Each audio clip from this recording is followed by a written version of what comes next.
ಈ ಮಗಗೆ ಬರಂಗಿಲ್ಲ ಅಂದ್ರೆ ಇವ್ ಕಲಸೋ ತಗ ಬಿಡಂಗಿಲ್ಲ ಅನ್ನುವಂಥ ಶಿಕ್ಷಕರು ಜಗತ್ನಾಗ ಇರ್ತಾರೆ. ಅಂಥವ್ರಿಂದಾನೇ ಅನೇಕ ಜನ ಉದ್ಧಾರ ಆಗಿದ್ದು.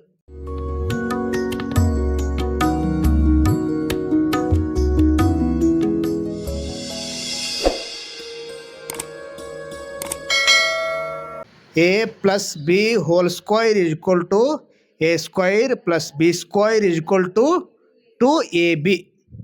ಇದು ಒಂದು ಸೂತ್ರ. ಈ ಸೂತ್ರವನ್ನು ಕಂಡು ಹಿಡಿದು ಈ ಸೂತ್ರದ ಪ್ರಕಾರ ಒಂದು ಲೆಕ್ಕ ಬರ್ತೈತಿ. ಅದನ್ನು ನಾವು ಲೆಕ್ಕ ಮಾಡ್ತೀವಿ ಮ್ಯಾಥ್ಸ್ ಒಳಗೆ.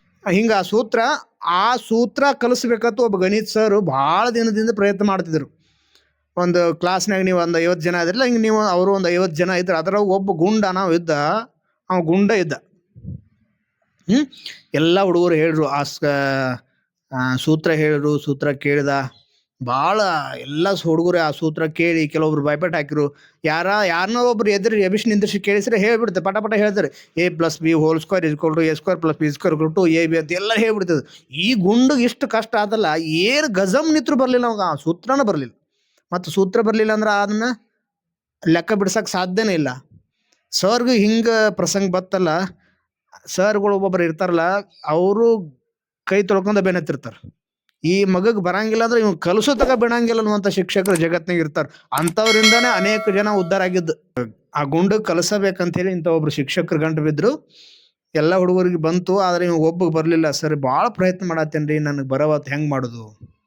ಆ ಸೂತ್ರ ಭಯಪಟ್ಟು ಬಂದ್ರೇನ ಅವ್ರಿಗೆ ಲೆಕ್ಕ ಮಾಡೋ ಸಿಗ್ತೈತೆ. ಅದು ಇಲ್ಲಾಂದ್ರೆ ಲೆಕ್ಕ ಬರಂಗಿಲ್ಲ. ಒಂದು ದಿವ್ಸ ಇವ್ರು ವಿಚಾರ ಮಾಡಿದ್ರು, ಭಾಳ ಪ್ರಯತ್ನ ಮಾಡಿದ್ರಪ್ಪ. ಭಾಳ ಪ್ರಯತ್ನ ಮಾಡಿದ್ರು ಸಹಿತ ಅವ್ನು ಬರಲೇ ಇಲ್ಲ. ಕಡಿಗೆ ಇವರು ಹಿಂಗಾದ್ರಲ್ಲ, ಇವನಿಗೆ ಕಲಿಸೇ ಬಿಡುವಂಥದ್ದು ನಾನು ಪ್ರಯತ್ನ ಮಾಡ್ತಾನೆ.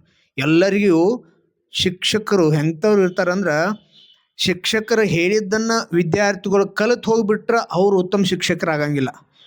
ವಿದ್ಯಾರ್ಥಿಗಳಿಗೆ ಶಿಕ್ಷಕರು ಹೇಳಿದ್ದು ತಿಳಿಲಿಲ್ಲ ಅಂದರೂ, ಶಿಕ್ಷಕರು ಹೇಳಿರುವಂತಹ ವಿಷಯ ವಿದ್ಯಾರ್ಥಿಗಳಿಗೆ ತಿಳಿಲಿಲ್ಲ ಅಂದ್ರೆ, ಆ ಹುಡುಗನಿಗೆ ತಿಳಿಸ್ಬೇಕಾಗಿತ್ತು ಅಂದ್ರೆ ನಾವು ಹೆಂಗೆ ಹೇಳಬೇಕು ಅನ್ನುವಂತಹ ಚಿಂತನೆಯನ್ನು ಮಾಡಿ ತಿಳಿಲಾರದ ಹುಡುಗಿಗೂ ಕೂಡ ತಿಳಿಸುವಂತಹ ಪಾಠವನ್ನು ಬೋಧನೆ ಮಾಡುವಂಥ ಶಿಕ್ಷಕರೇ ಶ್ರೇಷ್ಠ ಶಿಕ್ಷಕರಾಗ್ತಾರೆ ಜಗತ್ತಿನೊಳಗೆ.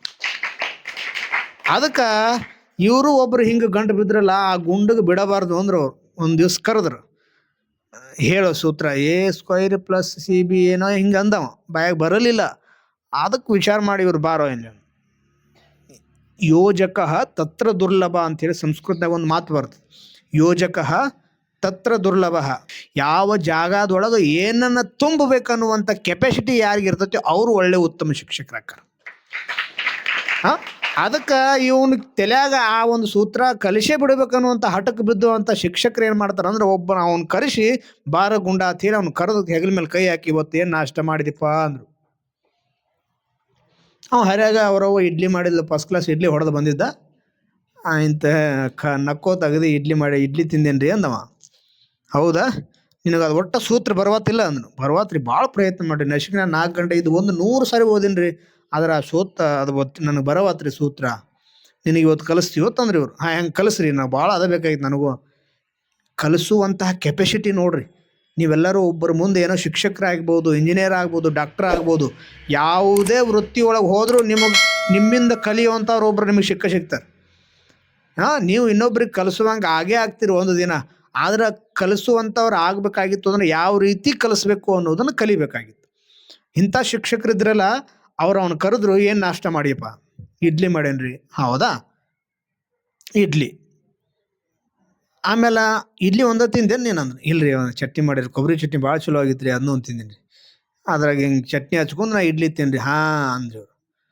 ನೋಡಪ್ಪ, ಆ ಸೂತ್ರ ಬೇರೆ ಏನಿಲ್ಲ, ಅದು idli plus chutney, idli plus chutney bracket (2) ಅದು. Idli plus chutney (2) idli plus chutney = 2 idli chutney. ಇಷ್ಟೇನು ಬೋರ್ಡ್ ಮೇಲೆ ಅವ್ರು ಬರೆದು ಬಿಟ್ರಲ್ಲ, ಅವನು ತಲೆಯಾಗ ಹಿಂಗೆ ಕೂತಲ್ಲ, ಕಲ್ಲಿನ ಮೇಲೆ ಕೆತ್ತಿದ್ರೆ ಎಷ್ಟು ವರ್ಷಾನುಗಟ್ಲೆ ಉಳಿತಿತ್ತು ಅಷ್ಟು ಫಿಕ್ಸ್ ಆಗಿ ಅವನ ತಲೆಯಾಗ ಉಳಿತು. ಇಡ್ಲಿ ಚಟ್ನಿ ಹಿಂಗೈತೆ ನೋಡ್ರಿ. ಕಲಿಸುವಂಥ ಗುಣ ಕೆಲವು ಶಿಕ್ಷಕರಲ್ಲಿ ಇರ್ತೈತಿ. Idli plus chutney, a+b, A ಅಂದ್ರೆ ಇಡ್ಲಿ, ಬಿ ಅಂದ್ರೆ ಚಟ್ನಿ, ಮುಗೀತಾ. ಏನೂ ಬೇರೆ ಅವಶ್ಯಕತೆ ಇಲ್ಲ ಅಲ್ಲಿ. Idli plus chutney whole square is equal to idli plus chutney is equal to 2 idli chutney ಅಂತ ಹೇಳಿ ಒಂದೇ ಒಂದು ಸಾರಿ ಹೇಳಿದ್ರಲ್ಲ, ಅವಾಗ ಸಾಯಿ ತಕ ನೆನಪುಳಿಯಂಗೆ ಭಯಪಟ್ಟ ಆಗಿಬಿಡ್ತು. ಅದೇ ಕ್ಷಣ ತಳ ಹೋಗಿ ಆ ಇಡ್ಲಿ ಚಟ್ನಿ ಸೂತ್ರ ಬರ್ಕೊಂಡು ಲೆಕ್ಕ ಬರ್ಕೊಂಡೇ ಬಂದುಬಿಟ್ಟು. ಇದು ಶಿಕ್ಷಕರಲ್ಲಿ ಇರುವಂತಹ ಗುಣ.